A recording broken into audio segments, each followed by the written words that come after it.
Gloria's Gab live. Today I have with me Hilda Fernandez with Camillus House, the CEO. I don't know how she does it, but you've got quite a job on your hands every day, and you are such an amazing resource in the community, and I appreciate your taking the time, as busy as you are, to come out today. It's great to be here. Thank you so much for having me. Oh, no, my pleasure. Before we start, I have to thank South Florida PBS. South Florida PBS, I assume you're a member, Hilda. Yes. And if you're not, you need to be. And you get a magazine like this once a month that tells you everything that's going on. And they also have allhealthtv.com, where you can get a lot of free medical information. And one of my favorite shows is my friend, Dr. Leah, who has a sex talk show that will give you more information than you can shake a stick at. And I've learned quite a bit. There are some funny questions that they answer, and some really serious ones, but it's a good show. So let's talk about Camillus House. Yes. I don't even know where to start, because I know, first of all, you have a big event coming up. We do fund all these programs. You do a couple of events a year, and this is a big one. So tell us about that. Certainly. It's our Uncork and Unwind. It's coming up at the end of April 27th, and it is one of our pretty much our two major fundraisers a year, allowing us, through the money that's raised, to fund a lot of programs that otherwise would not be funded because there's no governmental source of funding for them, or would not exist. The best example would be our Day Center program, which is pretty much funded with the proceeds of this event and the other event we do in December. And that provides, our Day Center provides the only daily shower program and clothing program for street homeless individuals, men and women. They can come in and take a shower and get a clean set of clothing. It's the only place that provides free mail service for our street homeless. So if you're living, talking about that, and it's important. There's people out on the street that are looking for jobs or waiting for documentation, appointment information, to go to Social Security, whatever it is. They need a place to receive their mail, and they may not have the resources to have a mail P.O. box like other folks can do. So we are that resource for them. So the Day Center provides a place for our street homeless, many of whom are waiting to come into shelter, for them to be able to, get a place to eat. The only hot breakfast in town for the street homeless. We have computers, telephones. They can access our Workforce Development Center, the Angulo Employment Center. They can sit in some classes. We have a lot of life skills courses offered. Charge their cell phone if they have a cell phone, whatever it is. But they're able to come in and spend some time kind of taking a breath and taking advantage of the services that are offered there, and that is funded largely by this event. So it's a very important event for us. So tell us, before we talk about the rest of your programming, because you have so much going on, tell us about the event. If you go, it's an expensive event, guys, but they have to charge a lot of money because they need to raise a lot of money. So when you only do 2 events a year, you better make them count, right? Absolutely. And I think, the way I always look at it, it's a lot of good food, good wine for a good cause. And that's what I tell all my personal friends about buying a ticket to the event. So it is a wine-centered event. It's called Uncork and Unwind. And it is focused on an amazing opportunity to purchase really, great wines. We have a live auction that includes lots of wines. And I don't mean a lot of wine. I mean like lots, like 2 and 3 wines. Right. Everything from a 1945 cuvee to you name it. I'm not an expert. The experts are the ones who are there donating wines to us for this auction. And you have a lot of collectors. And we have a lot of collectors. We are so blessed with the generosity of our community and the folks that support us who donate some of these amazing wines, and then obviously a lot of people who buy them. So we do have, a live auction, and it's not only just about wines, it's about experiences. It could be about staying in the lake, a weekend stay in the Lake District in England, to, getting cruises. A lot of cruises, amazing cruises with all the major cruise lines. And it could be you staying at the Houdini House in LA. So, and again, all donated by very generous sponsors, members of our board, who bring those to us and make it available. And, apart from the great experiences, the trips and the wine, we have an awesome silent auction, everything from jewelry to art to, again, memberships, including, I think, PBS. Are those all, have you gotten all your auction items already? Well, we have quite a few. Are you still accepting? Is what we I'm are asking. accepting. We are always going to be accepting. In the day before, if we have to, we'll do it. So, but yes, we really rely on folks generously donating. Yeah. It could be dinner for two at a really good restaurant, a gift certificate or membership to something. So we're always looking for donations.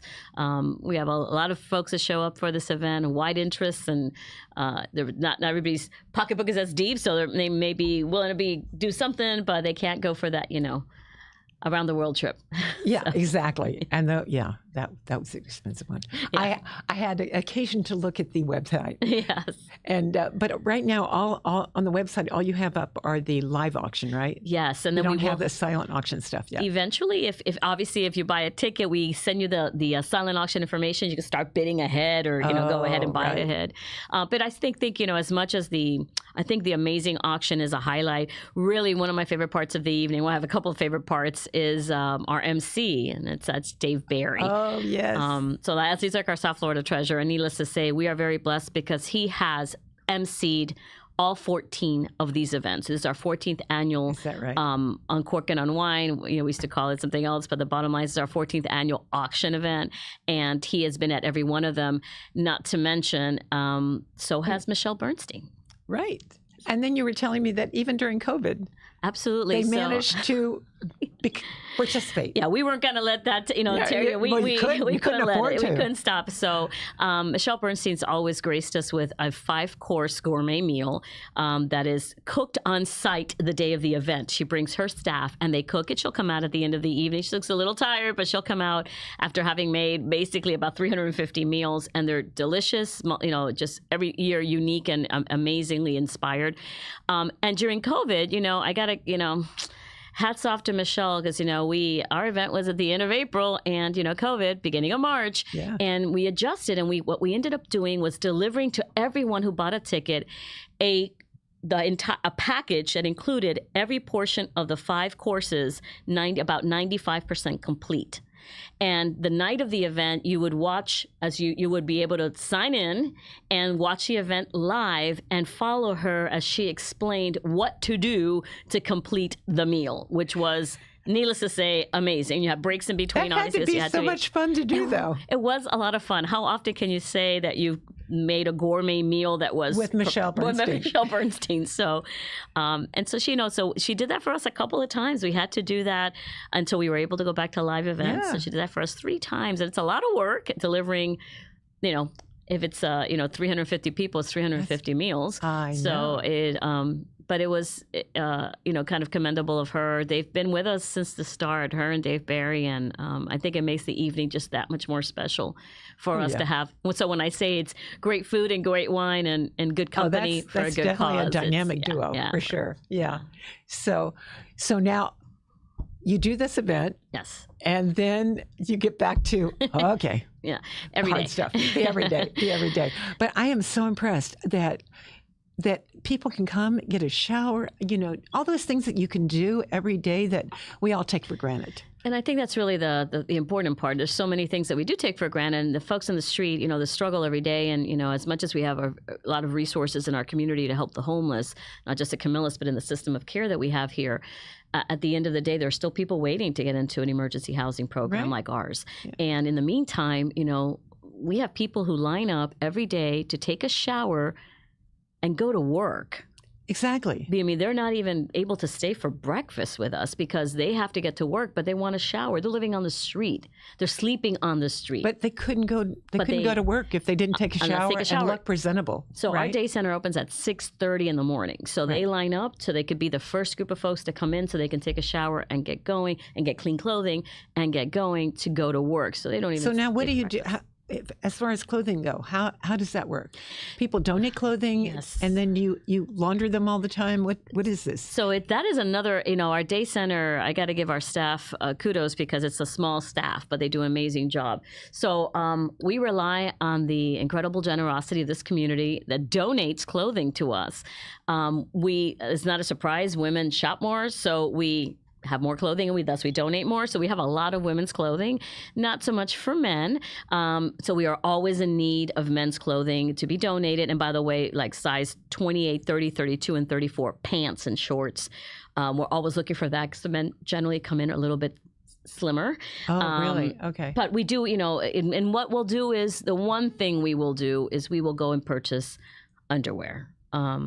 We want the folks to have clean underwear, not just clean. We want them to have new underwear. With women's, bras, it's a little different. But we will go out. If we don't get donations of new underwear, then we'll go out and buy, so that everybody has the dignity of having new clean underwear. Mm-hmm. But they get to go. It's our day center clothing program. You line up, you get your towel, your washcloth, your whatever toiletries you need, and then you find your own clothing. We don't hand you clothing.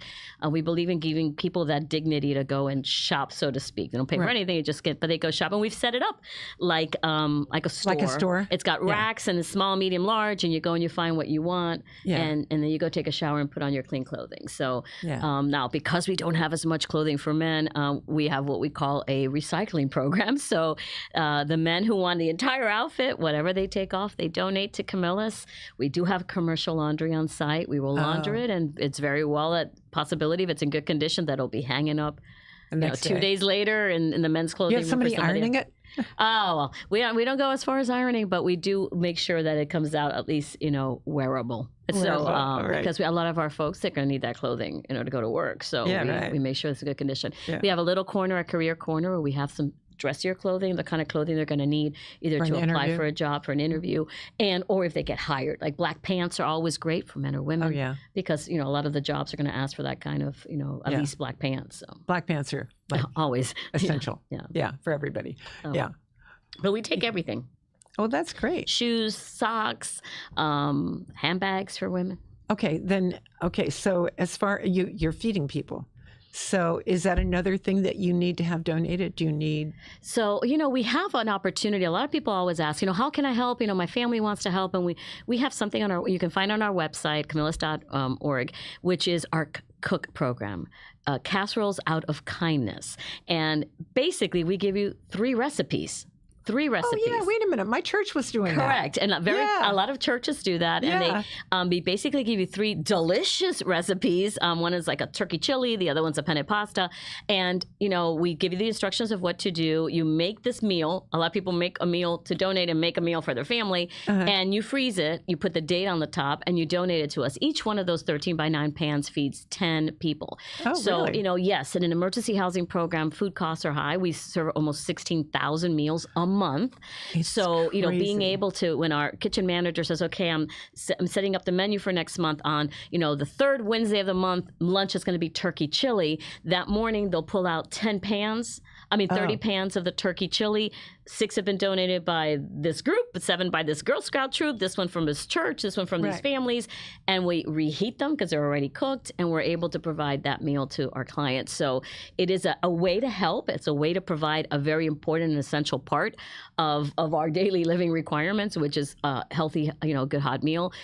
We do feed the street homeless, do come in. They have breakfast 5 days a week. They have lunch a few days of the week as well. But we provide 3 meals daily for everyone that lives in our main campus. And that's a little over 400 people, men and women. So it's important for us. It's a huge help for us or any facility. Now you have children there too, right? At this facility, no, but we do provide we do 3 permanent supported housing programs for families that right now are helping almost 194 families. It ends up being about 800 or so persons, of which half of them are children under the age of 18. So we have, 3 projects. Our Verde Gardens, it's 145 units of housing. Mother Seton, 39 units of housing, and then our brother Matthias. And we take the entire family, traditional, non-traditional, whatever, mom, dad, grandpa, grandma, whatever it is, and children. And we provide, comprehensive case management services to them because they are in permanent housing. And that's kind of the difference. When people come in off the street into emergency housing, where our focus is going to be, what do we need to do to help this person move into permanent housing? Yeah, But once they move into permanent housing, in particular permanent supported housing, and that's important. Supported housing means they still need some level of support. Our focus shifts to how do we help them retain the housing? It would be it would be horrible for us to have worked, us and this whole system of care to have worked, diligently for years sometimes to get folks housed, permanently housed, for them to then subsequently lose it. And for someone who's been homeless a very long time or who became homeless, I mean, there's reasons why people become homeless, and they run the gamut. Yeah. So we've got to make sure that once they are placed in permanent housing, we are equally providing, especially to those folks that need it, the resources to help them keep it. So we're very proud. Our retention rates in permanent supported housing run about 98%. So you're not going to hit 100% because it's the nature of life, but there's some of the highest, rates that we have in our continuum. Our continuum as a whole, our system of care in Miami-Dade County does 96% retention rates for permanent housing. So there is a big focus and an understanding that for some folks, permanent supported housing, I mean, it's the end of the homeless road because they're not homeless anymore, but that doesn't mean it's the end of them needing someone there to help them, to remind them to take their meds, to intervene if necessary if their addiction flares up, or to assist because they haven't still completely managed their budgeting and their financial management. And then when you have children under 18, that's a whole nother generation that you're saving. It is. And, we case manage the entire family. So it isn't just about the mom and dad or the parent. It's also about every member of the family. Yeah. And, it's very traumatic to be homeless. And these families come generally from shelters, which means they've experienced, moving out of wherever they were living and moving into a shelter. And so for us, it's really about looking at what do the kids need and how do we make sure that we have a different cycle in their life, that they're not going to see themselves in the same predicament in 20 years. And so a lot of the focus is on, early education and intervention, after school care, summer camps, tutoring, what can we do to make sure these kids progress and eventually succeed academically or whatever it is it's going to be. Not everybody may go to college, but are we giving them a chance to get a vocational, education or some experience that'll let them and you've got forward. Yeah, I was just looking at your website today, and you have some interesting testimonials. One man that was homeless that ended up learning culinary skills and gave him a lot of dignity and a lot of confidence. And but he did lose a limb or something. He probably couldn't actually do the work in the kitchen because that's tough standing on without a limb, but it's something. But he ended up being very happy as a security guard or something. No stress, and And I thought, oh my gosh, you turned this guy's life around. And how many more are there like that? I'm hoping look, our job is to at least, we hope, we're moving the needle on ending homelessness in our community, but in particular, make a difference in whoever comes into our doors' lives, whatever that may mean. And for some of the folks, we have amazing partnerships. We have a great partnership with Miami-Dade College, which teaches a kitchen cook program on our campus, 7-week course, and also a hotel property specialist job certification. These are certifications taught by the college. People take a test, by a national board. The same thing with FIU and our construction trades program, 14-week program. And people sit down, go 14 weeks and graduate, pass a national accreditation, plus get a 30-hour OSHA certificate and a forklift certification. Then we also have a forklift training class. Yeah. Wow. So we try to provide as many tools as possible. Those are employment. Those are great jobs. Those are great jobs, but also they're needed. Very much so. We have such a need for so many of the things that you're teaching. And we, that's one of the conversations we had with both of them. When the college, Miami-Dade College, came in and said, we're going to do this kitchen cook class and this and that, what have you, said, not everybody, maybe they don't want to work in a kitchen, but what else is needed in the hospitality industry? And they run a hospitality institute. They went to their board and they said, we're having a really hard time hiring that person you call when you're staying in a hotel and there's like a leaky faucet and someone has to go fix it, or the room gets damaged, as happens, or you name it, housekeepers. So we sat with the college and maintenance. So they came up with a class called Hotel Property Specialist, and that's only a 4-week class, and you also get a certificate, and that one teaches you a little bit of each of those things that are needed. So you can get hired either to work in housekeeping, in maintenance, so you learn how to do drywall, patching holes, basic stuff that you would need to do if you were called to a hotel room, and that program has done incredibly well. We just graduated. We had a class, we just graduated 22 individuals in our last class, and 7 of them were in the kitchen program, and the 15 were in the other program, in the hotel property specialist. Yeah. And, let me tell you, there are a lot of happy days on our campus, but graduation day, when we're graduating folks, for some folks, the experience of graduating anything exactly is a first. It's a first. Yeah. And the how proud they are, how proud our team gets. They're like screaming, and how they have signs, "Go Grads," and whatever. Those are great days. And the same thing with our construction trades. And these people stick it out for 14 weeks. Same thing happened with FIU. The forklift certification. We say not everybody necessarily wants to work a construction site, but in this demand economy, we have Amazon distribution centers, FedEx distribution centers. You need it. We need a lot of warehousing. So much demand. Cargo. We have a lot of cargo here. So we asked them, can you just teach forklift by itself? And they put together a 3-day program, because you graduate not just with the 8-hour forklift certification, but a 10-hour OSHA, again, making you more hireable. So with our with our clients, when they come in, we're going to always try to, at least at a minimum, provide the opportunities, and to the extent possible, level the playing field, because we know that they're going to go into an interview and they're going to have holes in their resumes, and because of periods of homelessness, they may not have the best credit. They may have something in their criminal background because they've been arrested for trespassing, whatever it is. And, they need to be able to compete for the job. So they may not be able to have those things clean, but they're coming in with a certificate from a national accrediting body for construction trades, for journeyman or what have you. And they're coming in with a 30-hour OSHA. So, you're hiring for construction side. You're saying, okay, this guy's got 30-hour OSHA. He's got this certificate. The other guy's okay. It has other stuff. But so, for us, it's leveling a playing field. We do everything from security guard classes. I mean, whenever we have an opportunity to partner, and we invite anyone that has those opportunities or has jobs that are willing to, these are folks asking for a chance to prove themselves. And we're, we're very committed. When someone comes to us and says, I need to hire three persons to do this particular job, and I'd be willing to consider it. We're going to send people prepared to do those jobs, and whatever that job requires. If they're going to have to heavy lift, they're going to have to sit and sort, whatever it is. We're going to send folks that are prepared. We can't guarantee we're going to bat 1,000 every time, but hey, I hire people, and I can't guarantee I'm going to hit 1,000 with people I hired through Indeed.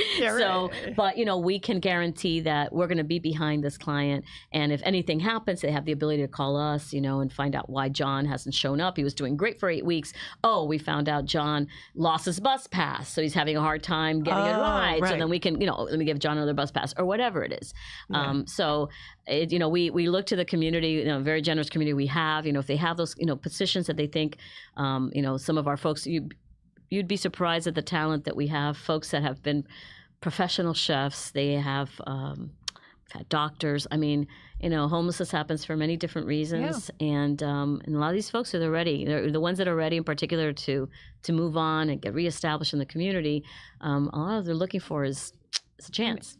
Years ago, I was friends with one of the brothers, and I remember him telling me about a man who was the CEO of a bank in California, and he ended up in Florida and homeless. But he got depressed, and he was just like running away from life, and Camillus House brought him back.